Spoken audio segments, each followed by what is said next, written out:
Today, I've had the chance to discuss with Chris Meyer because recently, um, by the way, this is him, uh, because recently I launched a newsletter that is called rakt, R-A-K-T, and Chris just appeared on my Facebook Messenger and just said, "Hey, I want to know more about this newsletter, and if you ever want to interview me, I'm offering myself." And I was like, wow, this guy has a heart big like that. No fucking wonder why he's renowned and has had so much impact in our lives, I guess. And you're gonna see in that interview that I told him pretty much everyone, at least in North America, learned Eurorack music or how to use modular synthesizers with him. And I'm still a bit, you see it, a bit emotional about it. I've been into Euroracks for maybe 3 or 4 months at most, and I already had the chance to talk with Chris Meyer. What the fuck is that? So I hope that you enjoyed this interview as much as I did. Um, be gentle on me. English is not my mother tongue, so my tongue might slip here and there, but the content is there, so enjoy it, and don't forget to comment if you have anything to say about that, and subscribe, whatever. Ciao. Okay. What about you? Very quickly. I know about you. So I feel like I know, but I want to let you introduce yourself before I move on to like some questions or. Well, I originally thought I would just be getting into music as a hobby because everyone said, you don't want to be a starving musician. So I got an engineering degree, but 1 year out of college, a job opening appeared at Sequential Circuits. And I, couldn't resist that, obviously. So I had a chance to work in the industry mid 80s through mid 90s at Sequential, Roland, Digital Design, helping design products, writing the firmware for them, stuff like that. And then I kind of got out of the industry the 90s through about the mid, to around 2015, doing video work and film work, doing a lot of graphics work. And I would occasionally do, the opening music or whatever, but most of that was visual graphics.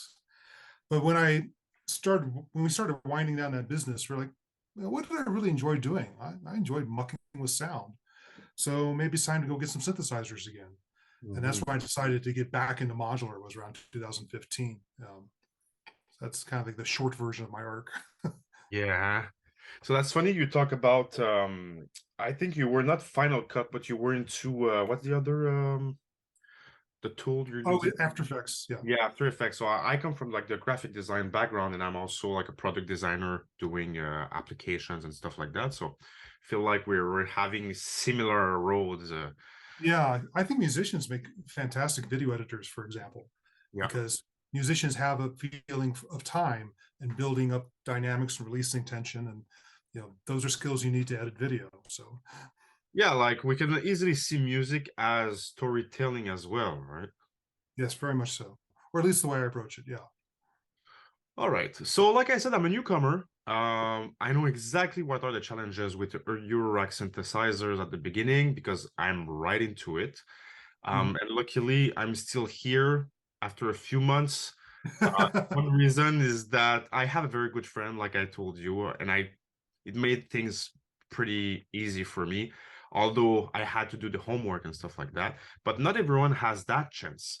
Um, but another reason why I'm still here is that I studied some of your content, and at the beginning, when I was just like trying to figure out the very I'm missing the word here, but the very abstract theory that Eurorack represents, I had to start somewhere that made it easy. And the basic theory on your website was the easiest to digest. So, first of Yeah. all, Thank you thank for you that. very much for that because you're one of the main reasons why I'm still here. Well, when I was a teenager back in the late 70s, I had the good fortune to be able to take synthesizer lessons. And back then, you learn on a modular synth. I learned on an old Steiner Parker synthesis system. And I was kind of surprised when I got back into modular that there just wasn't that basis of knowledge. There Yeah. wasn't people taking classes in it back then. And a lot of new users were getting tripped up on the fundamentals. Mm-hmm. As you say, the abstract of how does this stuff go together?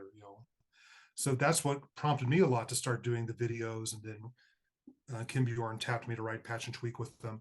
Was I realized I was lucky. I got all that fundamental knowledge, but a lot of people in Eurorack today don't have that. So Exactly. yeah, where So can we as a student and you as a teacher, why not having like a student to teacher conversation? okay, if you want. All right, so it was hard for me to find the right angle to this conversation. Like I said, you've been here for a long time. Everyone knows you. You probably taught half of all Western Eurorack musicians out there. Feels like all your secrets have been revealed. But does Chris Meyer have something in his pocket that nobody knows about? Something that would help beginners like me? um, I don't hold back anything, but I think this is a subject that just came up today when I was talking with another musician. I think what a lot of Eurorack users don't understand is to get the best sound out of their machines, they really have to pay attention to signal levels. I think a Mm-hmm. lot of people just go patch, patch, turn everything up all the Yes. way. That's what it sounds like. And if you do that, it's really easy to like overdrive and distort Things get Eurorack. muddy and Yeah. Because it just so happens that the specifications used for Eurorack leave very little headroom. So it's really easy to clip them and get that distorted, compressed, muddy sound, like you say. And to get the most out of them, you really have to go through and turn things down until it sounds the way you want it to sound. Even like oscillators into filters, filters into VCA, it's like play with the level to like, oh, that's the sweet spot of the sound I want. yes. So basically you're saying you kind of have to also know the theory of mixing because basically you're mixing, you don't have like the board of like all the volumes and stuff like that, but you're still mixing and you need to have that ear that tells you like, whoa, is that like 1 dB like too high or 2 dB is too high? And here it gets like high very quickly because the signal is very hot, right? Right. And also, with your guitar background, the amount of overdrive makes a big difference. Are your pickups hot or not so hot? Mhm. How hard are you driving the input of the amp? Makes a big difference in the tone. Yeah, and just the volume usually in my world, like guitar and stuff like that, it's a gain. Yeah. It's a if you drive it too hard, like it's gonna distort, and people, even guitar players, don't know about that. They just crank it up. It's like it's at 11 on the amp on the guitar, and they're like, "Wow, my guitar sounds good." But when they have one, as soon as they want to have something that is easy to listen because it doesn't get muddy with all other instruments, Oh, yeah. they don't understand. Or more subtle or more nuanced. Yeah, it's the same thing. If someone went and just turned the volume pots, all the pickups up, turned up all the amp inputs up, it's the same thing that a lot of people do with Eurorack. Yeah, exactly. And one thing is that with Eurorack, unless you have a module that does that, you don't have like an EQ. You don't have a compressor. You're kind of doing that, but Yeah. not really at the same time. So you have a filter that you can like hype like LPH or like you um low pass gate and high pass gate and you can shape a little bit of it, but you just remove a very huge part of the frequencies, which is like, okay, it's gonna get your sound to sound less muddy, but you're not gonna make everything like very gluey. Like you're not gonna glue your instruments together easily. And I was even thinking, how do you mix a Eurorack track in your digital audio workstation? It's like everything is like you don't have access to every details. You have to kind of mix in bulk. Yeah. Well, if you're using a digital audio workstation, you at least have access to the EQ inside the DAW to Yep. help clean things up. But it's funny because this subject came up today again while I was talking to another musician. I think a lot of musicians create a sound or a patch in isolation. and they try to make each sound beautiful. It takes up the full spectrum and the full dynamic range. And then they create another sound that takes up the full spectrum, and another sound that creates the full spectrum. And when you throw them all together, they're all fighting with each other. Yeah, the big sausage, right? Yeah, and there is a there's a mixing technique I learned a long time ago called frequency layering, where you say, okay, give each instrument its frequency range. You live here, It's you there, live, it sits they live there, it here, sits there. so they don't step on each other. Yeah, so I guess this is one part where we try to teach beginners in Eurorack modular synthesizers, and that's one part that's kind of like overlooked by most beginners, right? Oh yeah, very much so, because you're trying to perfect each sound, and then when you throw them all together, you go, well, why isn't this working? Yeah, So, so if you have a DAW, you can go ahead and use things like low pass and high pass filters to close down that frequency range. But even inside the modular system, if I have extra filters, I'll sometimes use them in the patch as EQ, just to say, okay, let's roll off the high end or maybe boost a particular frequency using a notch or a bandpass. Um, this thing's got some garbage in the bottom end that's competing with the bass. I'll just use a high pass filter just up to the bottom notes. It yeah, cleans up the bottom end and things like that.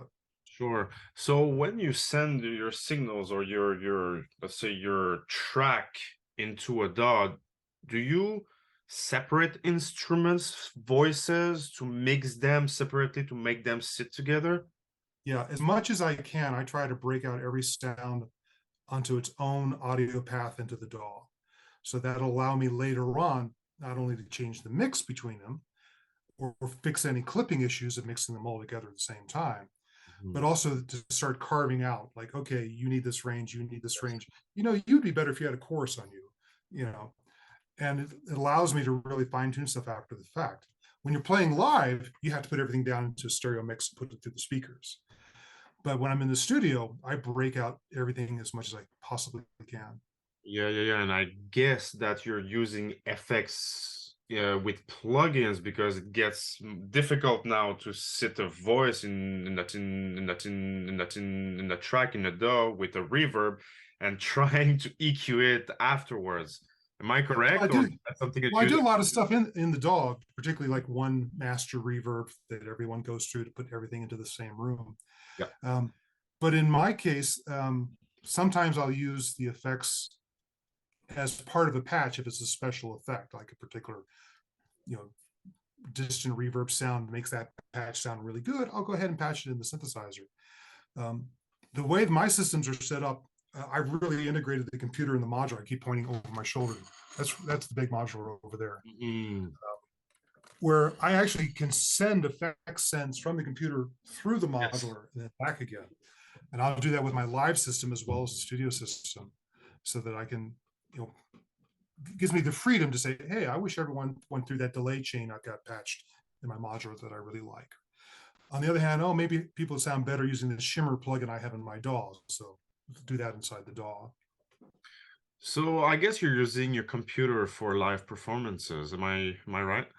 Yeah, I really switched this past year to a hybrid system where I was using the laptop DAW plus a modular out live. So is there a difference between your live setup and your studio setup in terms of master-slave relationship? They're both pretty similar in that regard. Um, I found that the computer is just happier if it's taking the lead and then Oh, sending yeah? clocks out to the modulars.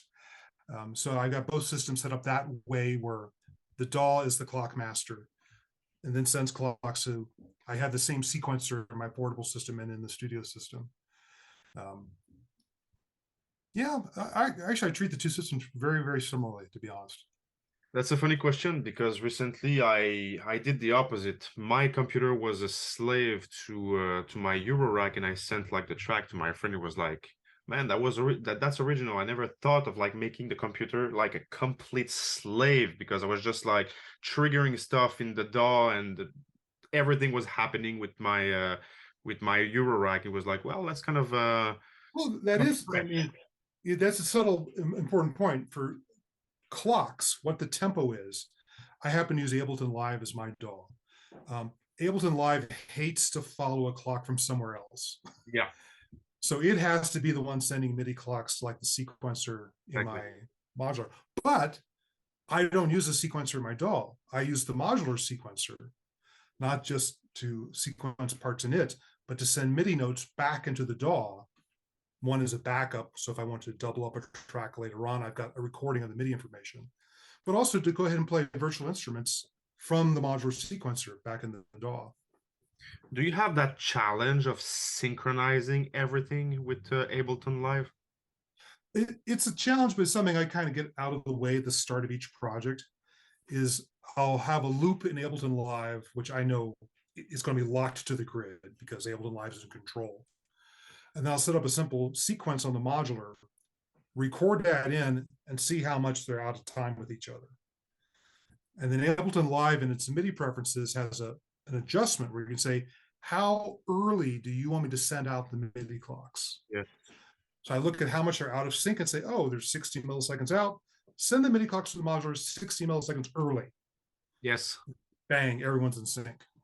So that's I was about to ask you, like, can you give an advice to my friend who has the same kind of setup with Ableton Live, and he was like, I have some synchronizations, let's say challenges, where it has like to set delays or things like that to make sure that everything starts at the, but you seem to have the same kind of approach. So Yeah, there's kind of like a big issue and a small issue. The big issue is just the system may be tens of milliseconds behind the computer just because of the delay of sending a MIDI clock out and getting interpreted, going all the way back into the computer. So there's one adjustment you can make to pull those clocks early, and it pulls the whole modular early. There's a micro problem inside modular where analog modules respond instantly and digital modules have a small delay. yeah. So even inside a modular, the modules can be out of time with each other. And Mhm. that's where I'll either use track delays inside Ableton Live to make those little micro tweaks, or even just tweak them to change the feel. Or sometimes I'll just pull things into the grid and the DAW and just manually drag the tracks till they're in line with each other and say, now I'll start editing. Yeah. It's quite an exercise to make everything fit perfectly in such a It is, system. but I learned if you get it out of the way up front, Yeah. then you don't have to worry about it while you're recording, because it's a real pain when you're making music going, oh, that just sounds loose. I'll fix it later. I fix it first thing, and then I don't have to think about it while making music. There's the same thing with guitars, like, oh, my take was not perfect. I'll fix that later. No, wrong. You Yeah. have to have like the cleanest you're at the earliest point um of a chain, the more perfect has to be, right? My first Yeah. my sentence doesn't make sense, but you get the point. Like pickups at the beginning on the guitar, I mean, it has to be a very good pickups. You have to have a good microphone for the cab, but your playing is the first thing. It's your fingers, your pick touching the strings. If it's bad there, you can have the best pickups you want. You can have the best equipment you want. It's not gonna sound. Or if there's a buzz in it and you go, oh, I'll deal with that buzz later, and you find, oh, well, I can't deal with it. And meanwhile, I played great, but it's got a buzz. Yeah, sometimes it's just a string, like the big string. It gets that buzzing that if you don't fix it in the store, for example, with a professional, you're gonna Yeah. play with that and it doesn't sound professional. And that's Uh, why I kind of have a philosophy about using modulars of like, I split my time with a modular into what I call R&D time and music time. The R&D time is when I'm learning how a module works. I'm trying different experiments, coming up with ideas. And then I get that all out of the way before I try to make music. So when I'm making music, I have to go, oh, how does that module work? Or, oh, that one's got a tuning problem. How do I deal with a tuning problem? I don't want to deal with any of that when I'm making music. So before then, I say, okay, let's spend today learning how this module works. Let's spend today getting the tuning of my oscillators correct. Put in that work up front, so when it comes time to make music, it doesn't get in the way. yeah, for sure, for sure. Totally relate to that. All right, let's move on with a few other questions because times move fast and I have a few for you.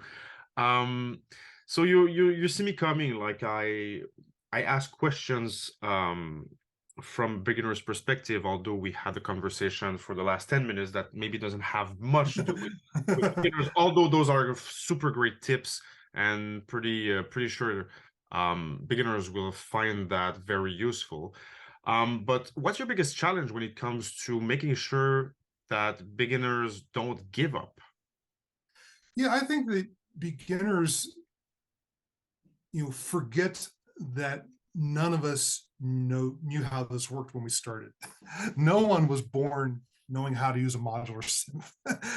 So when you look at someone like a Richard Devine or whatever, there was a time when he knew nothing as well. And same with me and everyone else. So don't beat yourself up if you didn't instantly figure out how your modular works. It took all of us some time. And I think the other big beginner mistake is they don't learn the instrument before they try to use it. They just like start randomly patching. And we had one person in our local group here who was a beginner. And on the one hand, he said, I don't want to know any of that theory. I don't want to be bothered with music theory. I don't want to be bothered with learning how to patch. I just want to, go out and have fun. And then later the same day, I'll go, if I don't figure out how to make something other than noise, I'm just going to give up and sell Yeah, because the bleeps and bloops like can turn a mind upside down, right? Yeah, I mean, sometimes you discover happy accidents when you're, but usually it's like the monkeys with the typewriters. I guess eventually they'll write something, Yeah. but it's better than you English before they started. Yeah, exactly. Um, so I don't know if you gave me an answer for that, but I want to go a bit deeper to that. Sure, And sure. what's the hardest thing to teach a beginner? Hmm. I think they have a hard time separating the audio path from the control voltage path because they're so equal inside a modular synth, and you can cross pollinate them if you want to. And I think for a beginner, it's hard for them to realize there's actually three types of signals going through your system. There's the audio path, there's the gate trigger path saying start notes, end notes, and then there's control voltages saying open up the filter this much, change the oscillator to this pitch. I think they had trouble initially separating. It's not all one patch cable. There's three signals I need to manage. So you'll see people missing steps, like taking the gate output and plugging that straight into a VCA's control input and going, I don't understand why none of my notes decay. I release a note and it stops. Why is that? Well, there's another module in between that turns the gate into a control voltage that then Yes. controls your audio.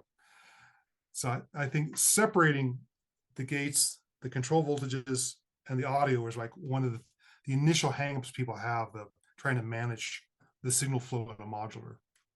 Yeah, listening to you saying that makes it obvious or put precise words on why I was struggling at the beginning. I wouldn't have put it this way, but now while I listen to it, it's right because at the beginning, for me everything was control voltage.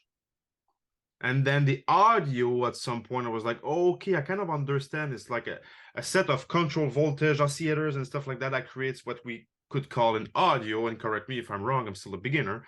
But the gate part, for me, I wouldn't have put like that part with the two others because why not a trigger? Why not something else, right? Trigger, I guess it's kind of in the same room as the gate. Maybe you merge them, but I wouldn't have Yeah, put them together.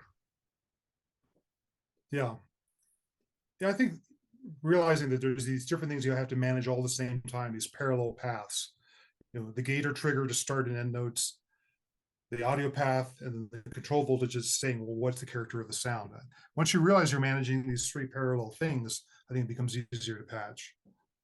Yeah, it makes sense because I don't know if you know what's his name. It's Mono Trail, I think, on YouTube. Like he has his channel, and I've watched a lot of his videos. It was very helpful for that, and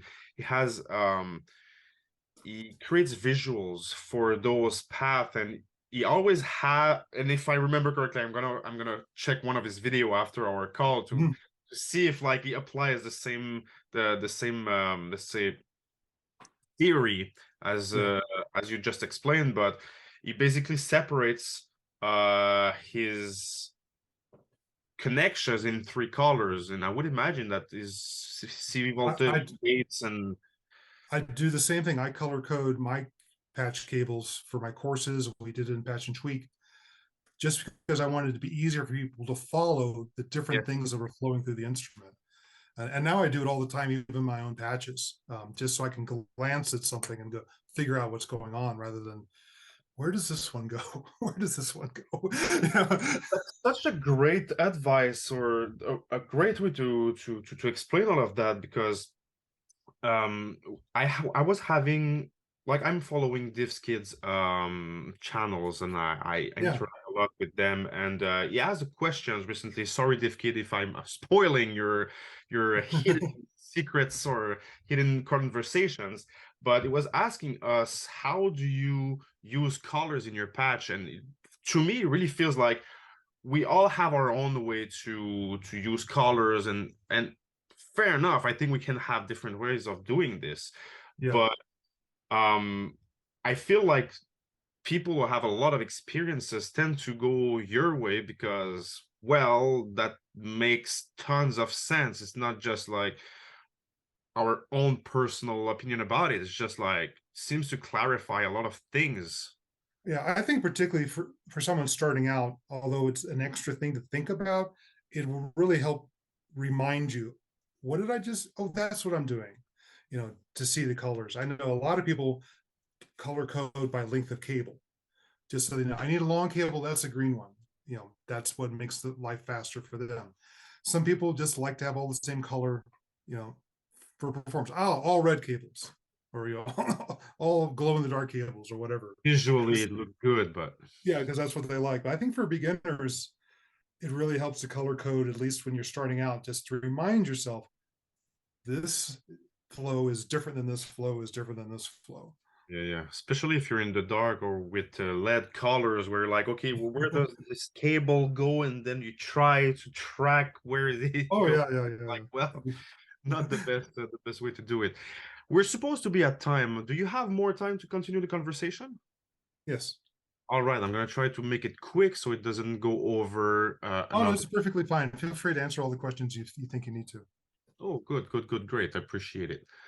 Um, So I guess you kind of answered that question at the same time because I wanted to ask you what's the right way to look at Eurorack when you know almost nothing about it, but I don't want to answer for you. So what's the right way to look at Euroracks when you know nothing about it?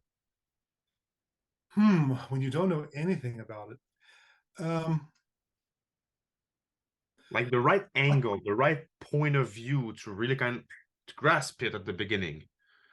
Yeah, I think the wrong approach is to treat it like a baseball card collection or something like that. I think a lot of people just collect like my favorite musician uses this module. Yeah. Oh, this new one came out and there was a great video about it. And they just are collecting things and then saying, now how do I make music with this? um, Yeah. the the approach I take to my systems is I treat my modulars like I'm putting together a band. Um, I have this music I want to make. I need someone who fills this role. I need someone who fills this role. I need Bass, someone who fills drummer. this role. Yes. What modules fill that role? Like for my live case, like, okay, I want to do percussion in this case. I'm going to need something that does a kick, something that does a cymbal or a hat. Let me get the percussion modules down. I love bass. Okay, I need to build a bass voice inside my performance system. Two oscillators, filter, VCA, envelope. Okay, I've got my bass voice inside there now. I love plucked sounds. Okay, what are the plucked modules that are out there, like mutable instruments rings or qubit surface or whatever. So it's really like I'm hiring a band when I put together a modular system. And it's the same thing even with the big system I have here. Rather than saying, oh, I like this manufacturer or I like this particular thing, I go, I want one filter that has this sound and a different filter that has a different sound and a different filter that has a different sound. just like if you're putting together an orchestra, it can't all be trumpets. Sometimes it might need to be a French horn. Sometimes it might need to be an oboe instead of a brass instrument. I want to have all those at my disposal rather than just like inviting people off the street into the room and saying, let's make some music now without knowing that I have all the positions filled. Yeah, it's a nice way to put it, and I think like I got that right very quickly in my progression because I have some kind of experience. But at the beginning, that's right, that was not necessarily how I looked at my tiny rack because I started with a make noise, all coast, and a key step. Yeah. And then I was like, okay, what do I buy next? And I just had to ramp up. And that's funny what you said at the beginning, because if you collect cards, you end up asking another insight with DivKit. It's like plates, mutable instruments, plates or plats, whatever you want to call that. The company is shutting down, right? Yeah. And I was like, well, it's super popular. It's a classic. I'm not especially attracted to it because I'm more into the analog thing and I want to work a Yeah. bit harder to make my sound. But I was like, why not buy it? Because I can collect it. I'm pretty sure I'm going to use it in my rack. But I was like, is it going to get some value? And I asked that question, and Divke was like, well, that maybe not the best way to do that. You should not just like collect Yeah. and just this kid, but the other of his followers was like, they didn't like the question because like don't just buy a plat to collect it and prevent other people, for example, from using it. But like a Well, fair point. Like at some point, if you buy an instrument, you should at least play with that instrument. But there was that little collection part of it, which is I think a lot of Eurorack musicians are really into. So yeah, they're really into collecting what's the new thing or what's the thing that a favorite musician uses. I mean, Plaits is a great example. I was one of the beta testers of Plaits. I helped shape some of the features. I think it's a great module. I don't have a Plaits because it doesn't match the way I think and the way I like to make music. So it's like you're putting together a band and someone may be just an awesome jazz guitarist. But if you're doing metal, you go, you are technically a better guitarist than this person is, yeah, but this person plays the kind of music I need from this band. Yeah, that's okay. Sorry, Plaits, you're not hired. yeah, and at the same time, like it doesn't just play like guitar, it plays like all those other instruments. You're like, how do you make all the instruments sit in your system? It can be like super like interesting when the sound pops up because it changes Yeah, automatically with CV control. yeah. But Some it's people do at that the a same lot. time, how do you mix that per Yeah, like the right way so it sounds professional? yeah, yeah. Some people like to do that where they just randomly change the algorithm on it. I call that like modular bebop. Just Yeah, playing, throwing stuff out there really, really fast, and people yeah, can't keep up with all the changes. exactly. Um, I find was really useful for me, and I think it's useful probably for beginners, is to put blinders on. It's really easy to look at a big system and get overwhelmed. What am I Yeah, going to do? yeah, I never go to the modular and say, what are we going to do today? I go at the modular with an idea, like, okay, I want to make a bass sound. Okay, let's start with the oscillators. Which oscillators do I have I played with that I like the bass out of? Okay, start with those. Okay, filters. I've got 10 filters, but oh, I like this one for how it sounds, for bass sounds. yeah. I'm always putting blinders on rather than looking at all of my options because it's easy to get paralyzed and go, oh, should I do this or should I do this? Or how, you just get stalled. So I even have my big modular laid out with all the oscillators in one section, all the envelope generators in one section, all the filters in one section, instead of going, don't I have a module over here somewhere that does that? I just want to be able to say, okay, starting a voice need oscillators. Here's all of my choices, and then put the blinders on, choose an oscillator, move on from there. Yeah, I was reading some kind of philosophical article about Eurorack and how to approach it, and that article said something that I really liked, and it's you have to patch with intention. Yes, your instruments, but just being in front of that and say, okay, what do I want to do and how I do it? And then it moves from there, but you just don't start like, okay, I'm just gonna patch that like this. And even if I know what I'm doing, intention is kind of lacking. Yeah. Well, I think, to be fair, I think it depends on what you're trying to do with your system. If you're trying to make recorded music, it's going to be easier if you approach it with intention. Mhm. For some people, just fooling around with a modular is the end goal. Right. They just enjoy playing and being surprised, and that's the end of it. And that's okay. Like having no intention is kind of intention as well, right? Yeah, some people it's just like, oh, this is my chance to go play in the sandbox. Yeah.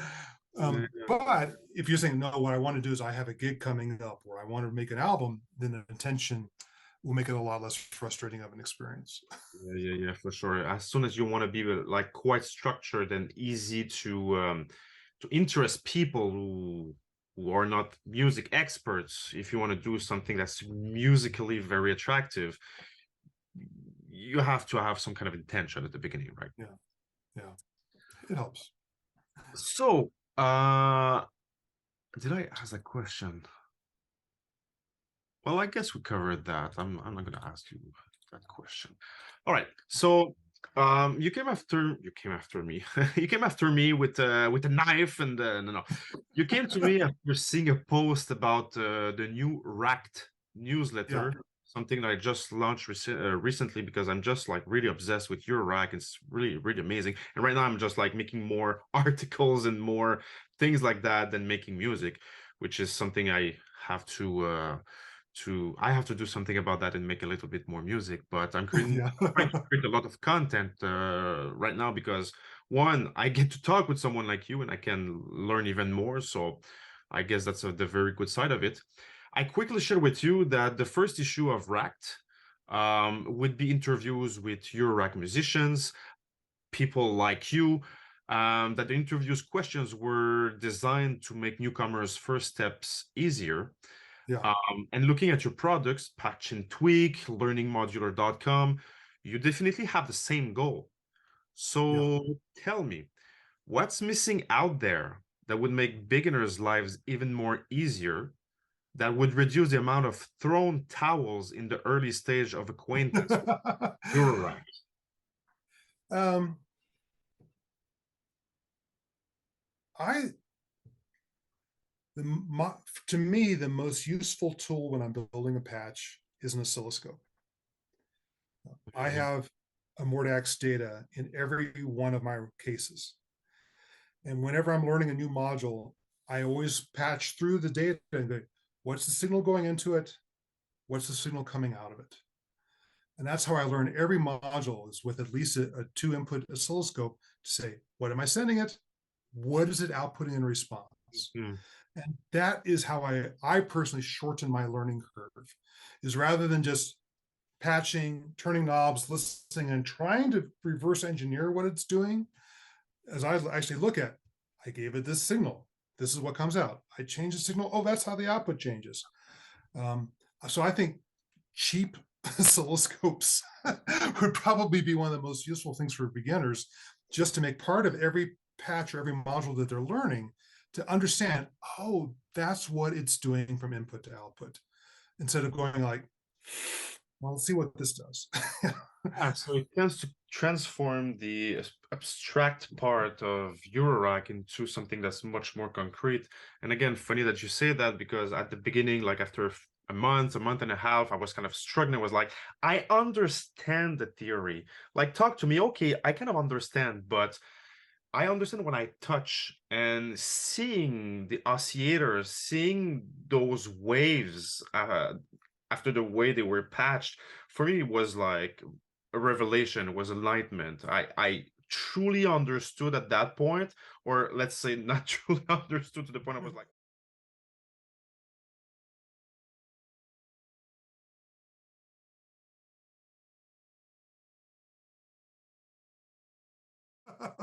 what was I saying? Um,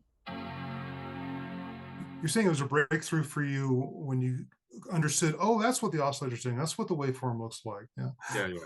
I think there's kind of two types if we want to make something very simple. There's two type of people. There's the book smart and there's the street smart. I always saw myself as something that was street smart at school, books and stuff like that.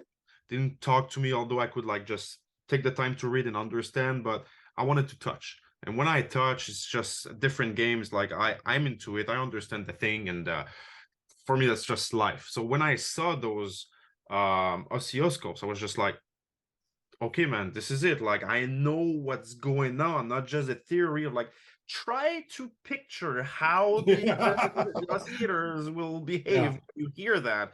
You're like, well, what's different? The difference between a sine wave and not a seesaw, but a another kind of wave. You're like, well, I have to see it. I kind of Yeah. like Yeah. I picture the sound, I picture the image, and now I'm like, okay, this is how it sounds. Otherwise, just like, okay, it sounds like this. Yeah. So impossible for me to see what's behind, right? Yeah. It's like, having part of, otherwise it's a mystery, why it works the way it does. And what drives me crazy is when I hear people say, oh, modular, you can never get the same sound twice. Well, that's only true if you don't know how you got the sound. Yeah. If you knew how you got the sound because you know your gear, then you can get it back anytime you want. Yeah. Although that would be a challenge, the bigger the system, the more like, well, there was 200 patches, 200 patch cables, and maybe 1,000. How did I patch that again? Yeah, I've had to start documenting all my live patches just so I can go back and recreate a set. Um, so a combination of taking module by module notes, who's this connected to, and taking photos so I can see the knob settings so I don't miss something. Right. So if I comes like, oh, I'm going to play out again. Oh, let's go play that set. Okay, what was the patch for that? I can at least go through my notes and recreate it. Yeah, and sometimes you patched everything correctly, but there's that math cycle button that didn't tap on, and you're like, why is it Yeah, not working? And when you press on it, it's like, oh, okay, the sound is appearing. And I guess this yeah. is part of the fun as well, right? So big question right now. So imagine this. Tomorrow you wake up, you can't recall the past, the hour. The first Okay. thing you see is a module on the table by the bed. You don't know why, but it catches your attention and you're drawn to it.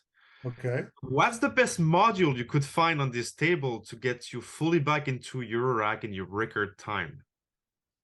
What's the best module? See, that's a real challenging thing because the whole point of modular is stringing together modules to create sounds as opposed to picking one module. I mean, otherwise, so just go pick a synth. It's kind of how I view it. I know I saw you ask someone else that question. What's the one module to do something? And I'm like, I think that's not even the strength of Eurorack. The strength of Eurorack is that you assemble this band of modules that you put together. Um, Because at the beginning, if you don't start with a semi-modular, you have to say, yeah, well, I have to get an oscillator, I have to get a VCA, I have to get a yeah, filter, yada, yada, yada. yeah. Semi-modular is a Can't great way to have get just an started. oscillator and say, hey, let's start with that. But maybe let me tweak the question. Like, what could be like the first core module that you would like to start with, like the Maestro? The first module I bought when I got back into it in 2015 was a low gain submix because I knew no matter what I would be doing, I would be combining signals.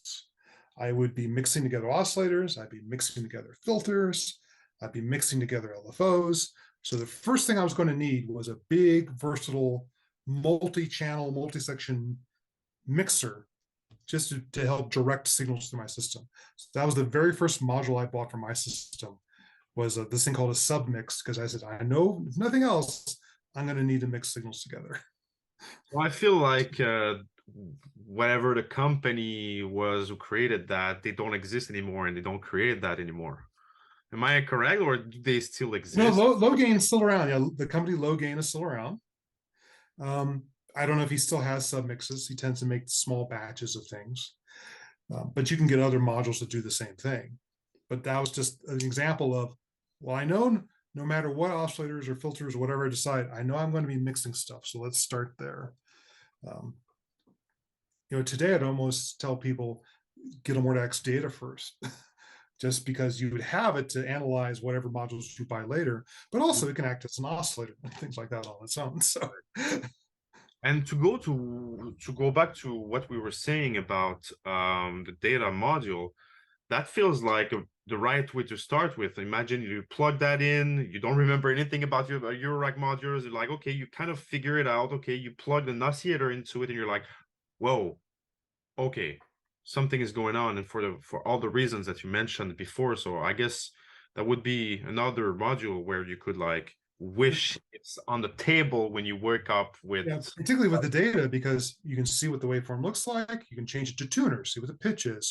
You could change it to spectrum display and go, oh, that's the harmonics. This is more towards the low end and more towards the high end. Yeah. Yeah. Yeah, because for me was like a truly game changer. So I would wish I was on my coffee table or the table by my bed after having being brainwashed. But even now, several years later, after I got back into modular, I still use data every time I get a new module. Like, okay, let's figure out how this one works. Input through one channel data, output to another channel data, compare. Okay, this is what it's doing. It's colors, right? Yeah. Yeah, that's very interesting. And to bounce a little bit on that question, what is the worst common module you could find on that table that would do What's the quite worst well? module I could find on that table? Like the thing, maybe like that's a trap. Like you might be tempted to start with this one, but once you get into it, you're like, oh man, that just makes my life like more difficult or less attractive or less interesting, enjoyable. Hmm. I think the trap would be find. So this, I'm sure a lot of people will find this to be a crazy answer. I think the trap would be finding something like a Plaits on the table, because it's so complex and does so many different things. And that would give you the wrong impression of how modular works. That modular is not to me this one module doing many different things. It's about the strength of taking a bunch of modules and putting them together in different ways. And I think if a person's first module was a Plaits, it would give them an incorrect expectation of how modular was going to work. This is very interesting that you name it, and I was kind of in the back of my mind wishing that you would say Plaits, because to me this is kind of a trap as well for those reasons. You start with this, you're like, well, it does a lot of things, and it's easy to patch. Okay, I add a filter, whatever, and a sequencer, and wow, this is nice. I want to get more modules, and then you get to the point where like, whoa, each new module is kind of like difficult. I don't understand it. It's just an oscillator. It's very boring. What do I do with that? And Yeah. guess like it's to get you into it. Okay, maybe it does the job, but you still need to start at the beginning where like once you're done with Plaits and you want to increase the amount of modules you have, well, you're gonna have to start at the beginning like anyone else. Yeah. Because there's lots of complex modules like that. And those may be ideal later on because they can do so many different things. They might have a sound that you like. On the other hand, they can only do what they do. Whereas if you have a collection of modules, you can arrange them in different ways to come up with new things that the original designer never intended. Exactly. Exactly. Yeah, I totally relate to that as well. So, all right, I give up your rack, man. It's too complex, too expensive. What is your answer to this? Yes, it's expensive. Oh, go ahead, Yes, give up. yeah, it's not for everybody. It is expensive. It takes a lot of time to master. But if you want complete control over your music, it's the best option. Like in my case, a lot of people think of me as, oh, you're a modular musician. And I don't think of myself that way. I think of myself as someone who loves interesting sounds. And that could be an interesting piece of hand percussion that I buy. It could be a hardware synthesizer. It could be a lovely sample or a drum loop.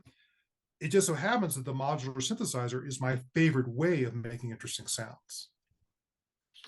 So, if your goal is to make interesting sounds and interesting music and something you haven't heard before, the modular is the best tool. If your goal is just to go make, pop music, there's much cheaper, faster paths to it than going through the modular path. Yeah, I don't know who said that, but I watched a video recently, and the guy was saying that basically, if Eurorack is not inventing the music of the future, nobody will. Like, it's kind of one of the best places possible to say, hey, let's do something new. We see a lot of people doing music with Eurorack on YouTube, and you're like, I've never really heard something like that unless they do like a boom bap and some kind of a EDM stuff like that. But some others are like, they're not just early, I don't want to say early adopters, but they not necessarily trendsetters, but they do what needs to be done so other people can say, hey, I listened to that, man, let's go to the producer who's my friend, let's produce music like that and start something new. I don't know, I remember Skrillex when he exploded. I don't know his story, but I don't know if something like that happened, like he heard something and bam, we just came from him immediately. But yeah, I think it's very necessary to have a world like ours. It's not very popular, it's kind of underground, but needs those people who are like, hey, I want to make music that's different.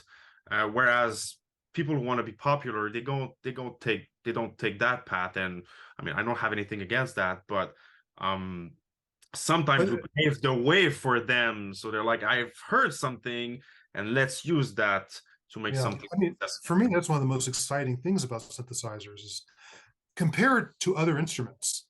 It's so young. The synthesizer is what, 60 Yeah. years old compared to guitar, piano, drums. These things go back hundreds of thousands or tens of thousands of years compared to 60 years. So it's already a young instrument to begin with. But now, particularly since Eurorack has made it easier for more people to get modular systems, and they can each be different, people are inventing new musical styles. This is what's in my head. This is what I'm going to create. So you're hearing all these different musical styles now that you can't categorize. And that's only been the last couple years. Where are they going to be 10 years from now? I think Mhm. it's just really exciting to have such a young instrument and all these new styles you can create with that instrument. And we're just the very beginning of it. Yeah, kind of the golden age, right? Yeah. So a lot of people say something like very classic. It's a cliche saying, I wonder what kind of music Beethoven or Mozart would be playing today if they had like longer pianos or if they had like access to electronics and stuff like that. Is there an artist out there that you're like, man, this is kind of the Mozart or the Beethoven of Eurorack? I have Colin Benders in mind because what he does live, I'm just like, how the hell Yeah. does he do that? Does he control everything like that? Is there someone else, or or is it that guy, the Mozart of Eurorack? Hmm. I don't know if I would pick any one person because are you into Mozart or are you into Eddie Van Halen or are you what type of music do you like in the first place to say that this is an awesome person?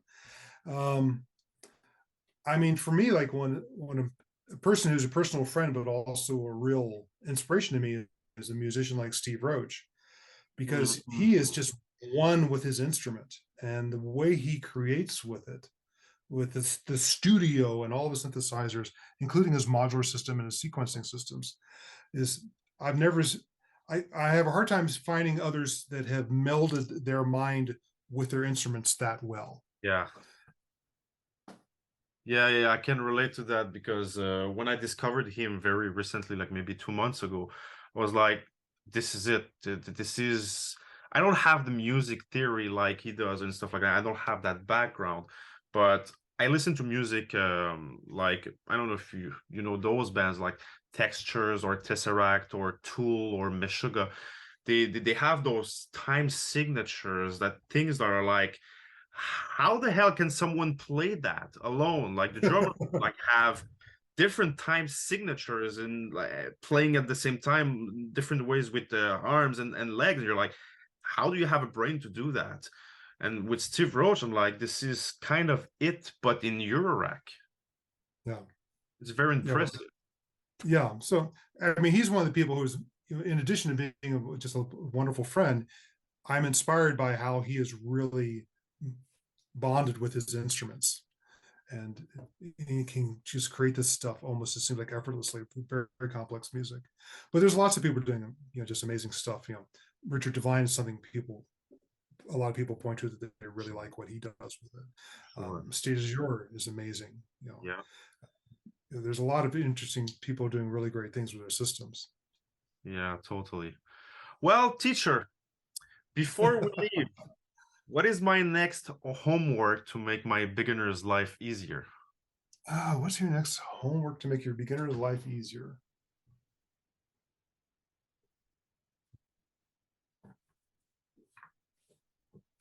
Patch your standard voice, like an oscillator into a filter into an amp, but put an attenuator in between each of those stages. And play around with, how does the sound change when I change how hard I'm driving the filter? How does the sound change when I change how hard I'm driving the VCA? Same thing with your envelope going into your VCA. Put an attenuator in there.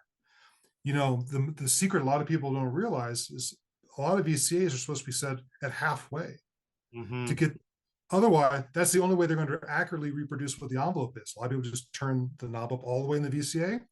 Now they're clipping their envelopes. They're not getting the shape that the envelope generator is producing. So I'd say take your patch and in between every module, put an attenuator and just explore how that changes the sound. And to go very basically into that, I could just have like a few attenuator cables and Definitely, yeah. do that. All right, Chris. Okay. I mean, the best thing is there's some modules that even can boost the signal, not just attenuate. That's when you really go, oh, well, what if I purposely overdrive the filter? What if I purposely overdrive the VCA? It just opens up a whole nother world of sounds from what you might have thought was a basic patch. All right, Chris. Thanks very much for this session. It was, for me, enlightening. Pretty sure a lot of people will love the content of this conversation. I wish you, I don't want to say good luck, but I wish you great. Looking forward to do that with you ever again. If you like this kind of conversation, this kind of like questions, maybe we can do that in the future. Certainly. And if you have any other follow-up questions or anything, just feel free to get in touch. All right. Thanks very much, Chris, and catch you another time. Okay. Take care.